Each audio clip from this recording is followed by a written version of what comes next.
अंतर्ज्योतिर्बहिर्ज्योति प्रत्यग्ज्योति परात्परा ज्योतिर्ज्योति स्वयं ज्योति आत्मज्योति शिवोऽस्म्यहम्. The Extraordinary Life of Swami Atmananda Saraswati.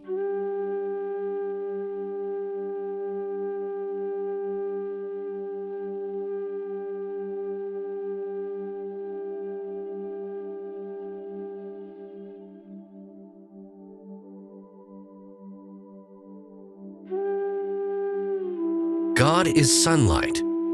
Even when you can't see it, it's everywhere. These are the words of Swami Atmananda Saraswati, a spiritual teacher from the lineage of Swami Shivananda, whose life was one of devotion, knowledge, and joy. He lived and taught with the quiet, magnificent presence of a self-realized being. Know that Mother will always take care. This was an endpoint of an evolution of his teachings.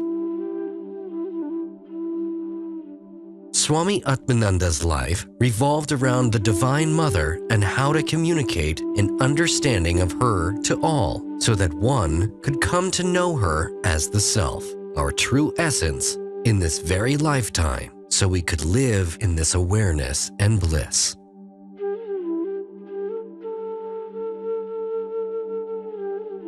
He often suggested that in everything you do, take Mother with you. When you go for a walk, invite Mother to walk with you. When you go for a drive, have Mother be there by your side. Wherever you are, Swamiji would say, bring Mother with you. He illustrated this in his own life through what looked and felt like direct communication with Mother, the Divine. A master storyteller, Swami Atmananda shared personal anecdotes that wove complicated lessons in a simple, subtle way that all resonated with. His devotion and love for God and the universe reverberate through his words. All existence is a reflection of God. The central purpose of your existence is to recognize your eternal identity with the Supreme Spirit, to know that you are the Self.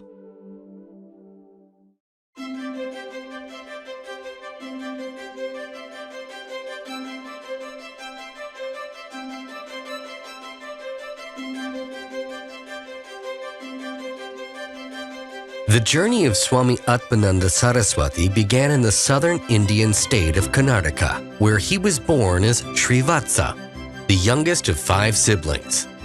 His life would trace an extraordinary arc from brilliant engineering student to revered spiritual leader, bridging Eastern wisdom and Western exploration.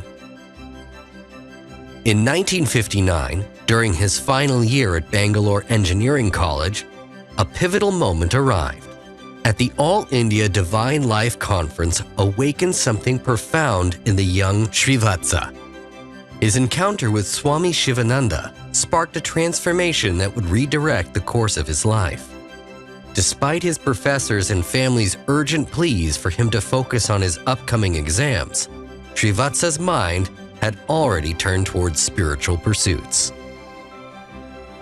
Remarkably, despite his lack of preparation, Srivatsa took his final examinations and passed with high honors, a testament to his natural brilliance. But the engineering world would not claim him. As soon as his exams concluded, he made the monumental decision to accompany Swami Venkatesananda, a revered disciple of Swami Shivananda, to Rishikesh, the epicenter of spiritual knowledge in the Himalayan foothills.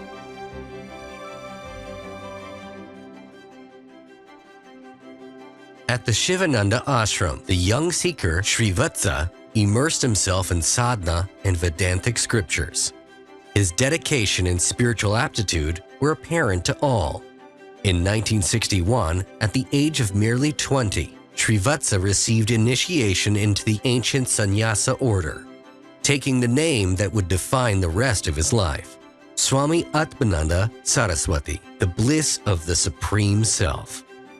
His spiritual education continued under the guidance of the Venerable Swami Durgananda, who taught him the sacred chants, rituals, and deeper spiritual practices until Durgananda's Samadhi at the remarkable age of 103. Swami Atmananda's mastery of Sanskrit texts became legendary. He could recite complex scriptures for hours from memory, rarely needing to consult written materials. He especially, in his element performing yagnas, sacred fire ceremonies. Swami Atmananda's deep devotion and scholarly aptitude led to his appointment as chief priest of the Durga Mandir in Rishikesh, where he served with Swami Bhimsen and Swami Panduranga. His profound connection to the Divine Mother Durga would remain a cornerstone of his spiritual practice throughout his life, with Jai Durga becoming his characteristic blessing and exhortation. In 1970, a new chapter began when an American devotee invited Swami Atmananda to the United States. What might have been a brief visit evolved into a 48-year sojourn that would allow him to touch countless lives across America while experiencing the breadth of human existence in ways uncommon for a traditional Swami. In America, Swami Atmananda defied the conventional expectations of an ascetic. He embraced life's experiences with joyful enthusiasm, learning to snow ski, ice skate, water ski, swim, drive, play tennis, and even skydive. He hiked extensively through the Grand Tetons and Rocky Mountains and made it his mission to visit every American national park, and even ventured as far as Antarctica. In 2007, he formally became an American citizen, though his spiritual identity transcended national boundaries. Renunciation doesn't mean rejecting life's experiences, he often taught his students. One can be in the world and still be with the divine. Self-realization is closer than we think. Throughout his American journey, Swami Atmananda continued his role as a spiritual teacher and guide. He taught classes at the University of Colorado in 1973, served as the dedicated spiritual priest at the Hindu temple in Flushing, New York in the late 1970s, and lived in various states including New Jersey, Colorado, Florida, Minnesota, where he spent nearly 2 decades from 1997 to 2016, and California. Swami Atmananda's approach to spirituality resonated with today's modern seekers, making ancient wisdom accessible without diluting its essence. He had a remarkable gift for using pop culture, movies, and everyday examples to illuminate complex spiritual concepts. To understand karma, he would tell his students with a smile, watch the movie Groundhog Day. To teach resilience and perseverance, he would share the story of Arctic explorers Shackleton and Bolt, drawing spiritual lessons from their extraordinary journey of survival against impossible odds. He delighted in finding spiritual lessons in unexpected places, making the profound teachings of Vedanta relatable to people of all backgrounds through stories and anecdotes. A beloved seeker at spiritual gatherings, he was particularly fond of teaching at the Shivananda Ashram in the Bahamas. Everywhere he went, people were drawn to his combination of deep spiritual knowledge and genuine warmth. He had students and devotees who were with him for over 40 years, along with an ever-growing number of new students. This network included people of all backgrounds and all walks of life, all ages, all denominations of faith, and professions from across the globe. People knew him as a Swami, a teacher, and a friend. He loved to joke around and addressed his students with an open, happy interest that conveyed love, that lived love. Swami Atmananda once said, "It is better to have a space in people's hearts than to have your name carved in a stone." Those who knew Swami Atmananda loved him and often spoke of his joyful approach to life. Despite multiple heart surgeries and other health challenges, Swami Atmananda had profound faith that Mother Goddess Durga would take care of him. He saw divinity in the doctors he met, the medicine he was prescribed, even in his ailments. Everything was met with a Jai Durga. He took pleasure in good food, often gathering friends and students for meals that became occasions for both nourishment and spiritual teaching. "Salt is the taste of the universe," he would say with a twinkle in his eye. "Too much or too little will kill you." This simple yet profound teaching about moderation and balance exemplified his ability to weave spiritual wisdom into everyday experiences. He used to say the first sip of a drink or the first bite of food should not pass the gullet without remembering the name of God. If we thus offer Mother the first bite and sip of our food and drink from all meals, then one's life becomes worship. अन्नपूर्णे सदापूर्णे शंकर प्राणवल्लभे ज्ञानवैराग्य सिद्ध्यर्थं भिक्षां देहि च पार्वती अहं वैश्वानरो भूत्वा प्राणिनां देहमाश्रितः प्राणापानसमायुक्तः पचाम्यन्नं चतुर्विधम् अन्नं ब्रह्म तथो विष्णु भोक्ता देवो महेश्वरः एवं ज्ञात्वा च यो भुङ्क्ते अन्नदोषेण लिप्यते। जय दुर्गे मदर जय दुर्गे। After 5 years, sushi.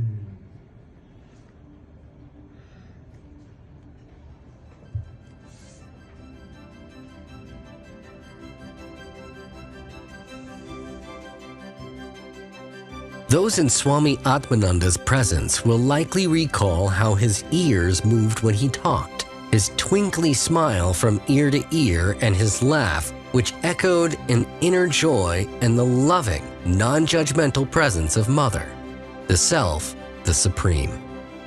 Besides being a highly evolved spiritual being, Swamiji was a dear friend to all, aware of all the challenges that goes with being human. He brought the big search for life's meaning to the simplest and most profound truths. He taught how we search all over for God, looking for something outside ourselves or for some big event when God is always right next to us, and that throughout your life, you see this moving hand. Swami Atmananda also believed in Nishtha, discipline, and through his daily practices of walking several miles, meditating, teaching, and praying, he embodied a life of action, devotion, and service.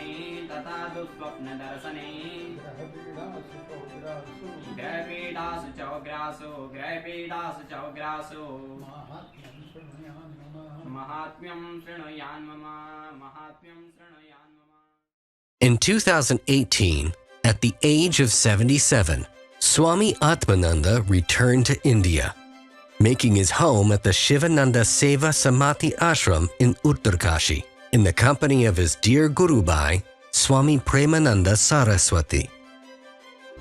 The circle of his life completed as he returned to the spiritual homeland where his journey began. Even in his final years, he continued to embody the quiet spiritual fervor that characterized his entire life, maintaining his focus on the divine.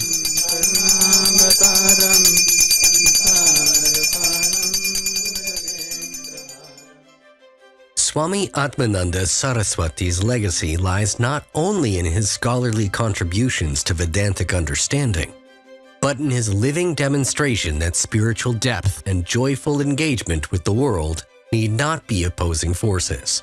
He showed that one could be both deeply rooted in ancient tradition and openly embracing of new experiences. A bridge between East and West, between asceticism and celebration, between profound devotion and everyday joy. Swamiji brought God's light to whomever he was with through his wisdom and lived humility. His presence changed the room he was in. Wherever he was, flowers bloomed, animals appeared, and everything seemed more calm and sunnier. At the close of one mantra initiation, he said, "Let the doors of your heart be open. Let the energy come in. That's all, Mother. Know you are that." On June 24th, 2024, at the age of 83, Swami Atmananda Saraswati left his physical form.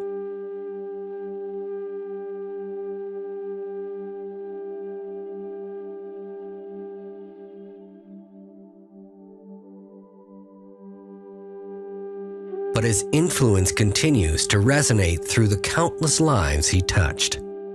He brought with him the light of God, the light of the self, the light of Mother. He focused his energy on the Divine Mother, Durga, as he would often conclude his teachings with the powerful invocation that summarized his devotion. Jai Durga, glory to the Divine Mother.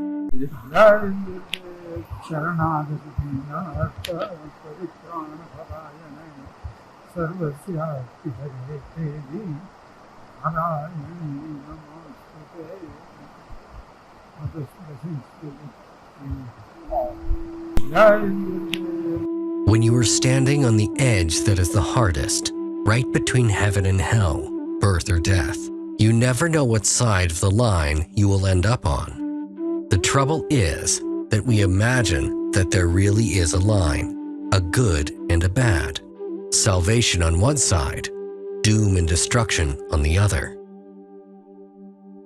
Truth is, pleasure and pain won't be left out of the game no matter what we choose, and all paths are equally holy. So why not make your best choice and jump? God is with us when we fly, when we fall, when we fail, and when we at last have the courage to be still.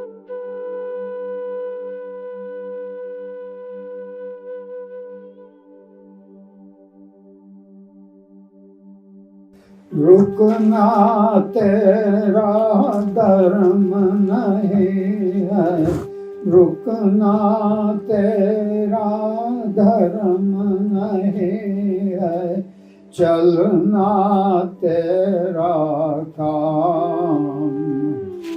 अभी करे अभी कहाँ विश्राम, अति करे अभी कहाँ विश्राम।